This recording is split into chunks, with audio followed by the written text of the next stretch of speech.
In 2022, after 17 years of living in Australia, I had finally earned my stripes. I bought a block of land, signed a building contract, and started building a home for my family here in Australia. One of my Australian dreams came true. But one problem appeared right at the end: the wardrobes. Local cabinet makers quoted me $70,000 for 5 walking robes. Then I saw these. So a crazy idea came to my mind. What if we imported the wardrobes from China? And now I have these.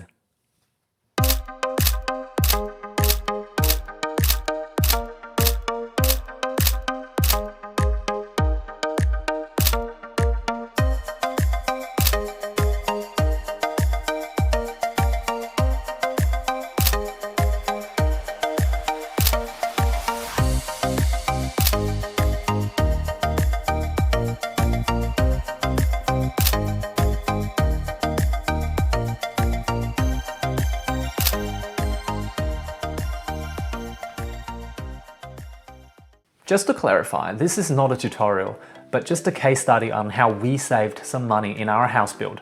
For context, when we signed the building contract in 2022, we decided not to use the builder's wardrobe design. It was functional, but it was quite basic, so it wasn't really what we wanted. And the plan was simple: finish the house first and then find a local custom cabinet maker to design and install the wardrobes afterwards. We had 5 bedroom wardrobe areas in total, 2 large wardrobes for the master en-suites and 3 additional walking robes. I thought the entire project would cost around 30,000 Australian dollars. Not cheap, but for 5 customized wardrobe areas, I thought it was a reasonable budget. Then, near the end of 2023, the local quotes arrived, more than $70,000. And this was just for the wardrobes. At that point, I started wondering whether my kids really needed wardrobes. Maybe a chair would be enough, because that's eventually where all the clothes end up anyway. The problem was that our original budget had been set in 2022. By the time the house was completed near the end of 2023, if you still remember, Australian construction labour and material costs had skyrocketed. And our $30,000 plan had become a $70,000 problem. So I wasn't trying to build a mansion, just thought the price increase was too much. We also looked at standard systems like IKEA and Bunnings. They were cheaper than fully customized local cabinetry, but after adding the cabinets, in-store fittings, accessories and installation, they still weren't particularly cheap. And the design choices were not really what we wanted. So we had 3 options. 1, pay $70,000 locally. 2, spend less but compromise heavily on the design. Or 3, find a completely different way to solve the problem.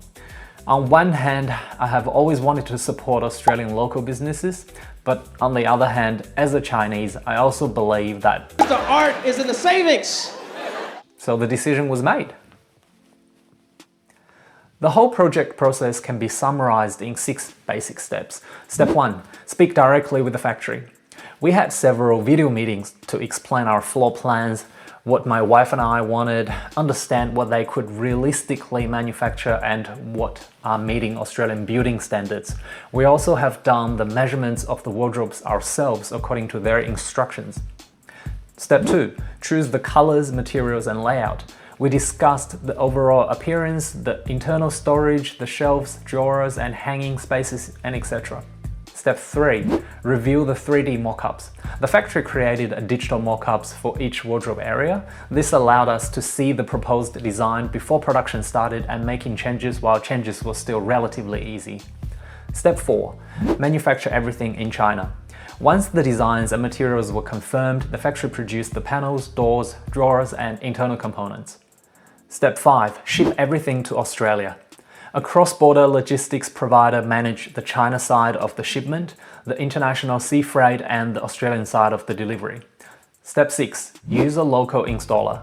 Once everything arrived in Australia, we hired a local installer to assemble and fit the wardrobes inside the house.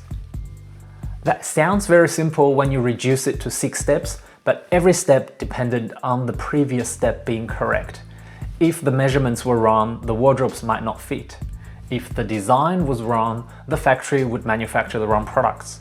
If the packaging was poor, then the panels could be damaged during transit. And even if the product arrived perfectly, it could still be damaged or installed incorrectly on site. The factory, logistic company, and installer were all responsible for different parts of the project. Someone still had to connect those parts. In our case, all the responsibilities were ours. Now let's look at the numbers. The materials and manufacturing cost in China was a little over 10,000 Australian dollars. Sea freight and cross-border logistics added several $1,000s more. The local installation cost was around a little bit over $6,000. There were also some smaller associated expenses, but overall, we were still able to get it all under 30,000 Australian dollars. So compared with the local quote, the difference was more than $40,000. And the project scope was broadly comparable. The local quote was for the 5 bedrooms, including materials and installation. Our China option included manufacturing, international shipping, and local installation. The lower price also didn't mean that we selected the cheapest possible materials. The panels we chose were 18mm particle boards for the carcass and good quality MDF for the doors. Many of the local options we had seen used 16mm laminated boards or something similar. Now, thicker doesn't automatically mean better. The quality of the material, manufacturing, hardware, and installation all matter. But in our case, we were able to choose a thicker board, the hinges, customize the layout, and still keep the total cost below our original budget. So that was the part that surprised me most. We didn't simply reduce the cost, we also ended up with a design that was closer to what we originally wanted. So why am I posting this now? It has been around 2 years since the wardrobes were installed, so I can give you a more meaningful review than I could immediately after installation. The wardrobes are still in good condition. We haven't had panels collapsing. We haven't had doors falling off. The drawers and shelves are still functioning normally, and the thicker panels still feel solid. The design has also worked well for how we actually use the rooms, and despite the comments that often appear whenever someone mentions furniture or building products from China, we haven't noticed any health problems from the wardrobes. My face has not turned green. My children have not mutated, and no one has suddenly developed superpowers, which is disappointing because superpowers would have added even more value to the project. Of course, this is only one personal experience with one factory, one shipment, and one project. It does not prove that every overseas supplier produces the same quality. It also does not prove that every imported material is appropriate for every Australian project. But after 2 years, I can say that the result has met our expectations. Now, well, you know there are risks involved. It would be easy to summarize this story by saying Australia wanted $70,000, while China did it for $30,000. Therefore, China is simply better, but that's misleading. Australian cabinet makers are offering a complete local service. They would have managed the measurements, design, manufacturing, delivery, installation, mistakes, and warranty. They also had Australian wages, insurance, vehicles, workshop costs, compliance obligations, and local operating expenses. We paid less because we divided the project between different parties. The Chinese factory handled manufacturing, the logistics provider handled the international shipping, the local installer handled the physical installation, and we handled the communication, the coordination, and much of the risk. The part that worried me most was sea freight. The wardrobe panels are large, heavy, and relatively easy to damage. If a locally made panel arrives broken or scratched, the supplier can usually manufacture another one locally. If an imported panel arrives damaged, the replacement is thousands of kilometers away. The factory understood this concern and included several spare panels in the shipment. Those could be used if something was damaged during transit or if the local installer made a mistake. Thankfully, the shipment arrived in good condition, but the risks were still real. If the measurements had been wrong, that would have been our problem. If the shipment had been damaged, that would have been our problem. If the materials had turned out to be unsuitable, that would have been our problem. And if something needed replacing later, there was no Australian cabinetry company responsible for the entire project. So yes, the savings were real, but they were not free. We saved money because we accepted coordination and warranty risks that would normally be handled by a local company. There is also a bigger story behind this project.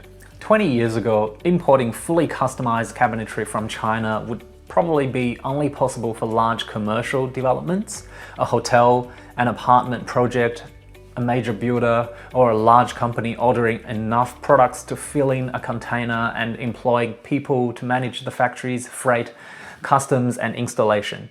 Chinese manufacturing capacity already existed, the price difference already existed, but for an ordinary Australian homeowner, accessing that supply chain would have been extremely difficult. Today, that gap is much smaller. We could sit in Australia and speak directly with a factory in China through video meetings. The factory could send us 3D designs, color selection, and production updates digitally.